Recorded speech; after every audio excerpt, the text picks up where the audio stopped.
Marie-Hélène Lévesque, bonjour. Bonjour Frédéric. Vous dirigez avec vos frères le château Chantegrive, une propriété des Graves. Est-il vrai qu'à l'origine de sa création, on retrouve une sombre histoire de vente de timbres de collection?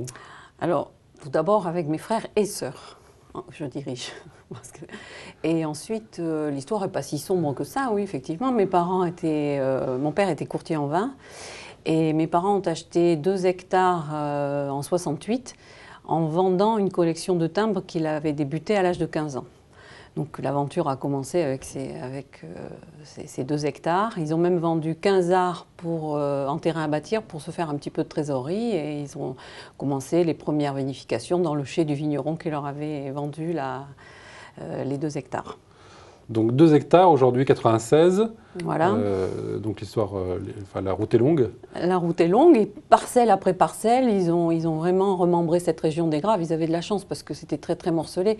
Donc ils ont pu acheter petit bout par petit bout des parcelles. Ils ont échangé avec des voisins. Enfin bon, ça a été un véritable puzzle. Moi j'ai tout le temps vu des travaux à Chantegrive, des agrandissements de chais, des achats de vignes, des plantations, jusqu'à maintenant. D'ailleurs, on est encore en train d'essayer d'acheter des parcelles à nouveau. Donc des travaux perpétuels. Vous êtes arrivé sur la propriété en quelle année? Alors moi, je suis arrivée en 90. J'étais infirmière et ils avaient besoin d'aide et ils m'ont dit, bon, maintenant, si tu pouvais essayer d'arrêter de travailler à l'hôpital et de venir nous voir.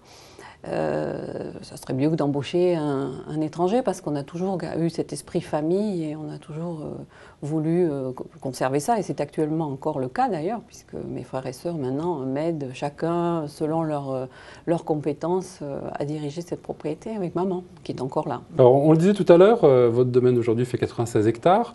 Oui. Vous y produisez du blanc et du rouge. Oui. Comment vous définiriez aujourd'hui le style de Chantegrive? Bon, alors déjà en blanc, on a 2 types de vinification. Un blanc qui est vinifié en cuve, qui est un vin frais, fruité, plus facile à la limite que le vin, la cuvée Caroline, qui est vinifié en barrique et qui est beaucoup plus complexe. Donc, et cette vinification en barrique est quand même très, très, très particulière. Donc les terroirs sont excellents pour les blancs, donc on fait vraiment des blancs très expressifs avec de très très beaux arômes. Et les rouges, 60% quand même de la propriété en rouge, on essaie là depuis l'arrivée du Hubert de Bois, donc, qui est arrivé en 2006, de produire des vins beaucoup plus sur le fruit, beaucoup plus gourmands, enfin c'est ce qu'on recherche, plus rond. On va dire plus moderne, c'est vrai, mais... Alors Hubert de Bois, oui, rappelons-le, qui est propriétaire Château Angélus, et qui est également consultant, donc travaille chez vous, quel est son rôle? Depuis 2006, il est notre conseil, surtout pour les vinifications, mais également à la vigne. Bon, au moment des vendanges, il nous faut 2 bonnes heures pour arpenter les vignes, et vous savez que pour décider de la date des vendanges, il n'y a qu'un moyen, c'est de goûter. Et qu'est-ce qu'il y apporte, ou qu'est-ce qu'il a changé? Il a changé, justement, on lui a demandé, on avait envie de faire ces vins gourmands, et vraiment, bon, lui c'est du cousu main, on ne va pas dévoiler tous les petits secrets du Hubert de Bois, mais chaque cuve a sa personnalité, chaque parcelle a sa personnalité, et lui il va faire une petite alchimie avec tout ça, et on arrive à produire maintenant des choses, enfin, je suis assez étonnée de voir ce qu'il arrive à faire avec nos vins actuellement. On a vraiment des vins gourmands, bon, on fait des préfermentations à froid, on fait beaucoup de choses que l'on ne faisait pas avant, on a enherbé, on a rehaussé tout le vignoble, on a quand même beaucoup progressé aussi à ce niveau-là.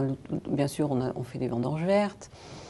Alors, tout ça mis bout à bout nous donne un vin vraiment différent de ce qu'on faisait avant. Très bien, écoutez Marie-Hélène, on se retrouve dans un instant pour déguster votre vin. À tout de suite. Merci.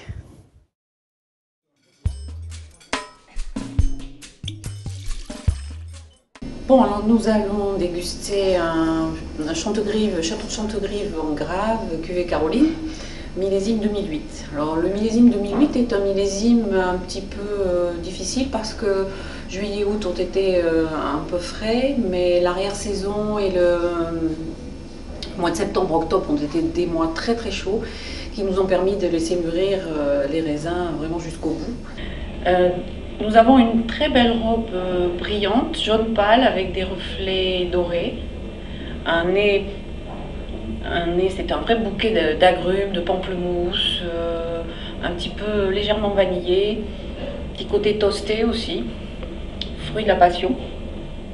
Alors en bouche, on a une belle attaque, bien fraîche, avec une très très belle rondeur et qui vraiment ça vous tapisse, le gras vous tapisse les papilles, une très très belle intensité au niveau et une belle concentration.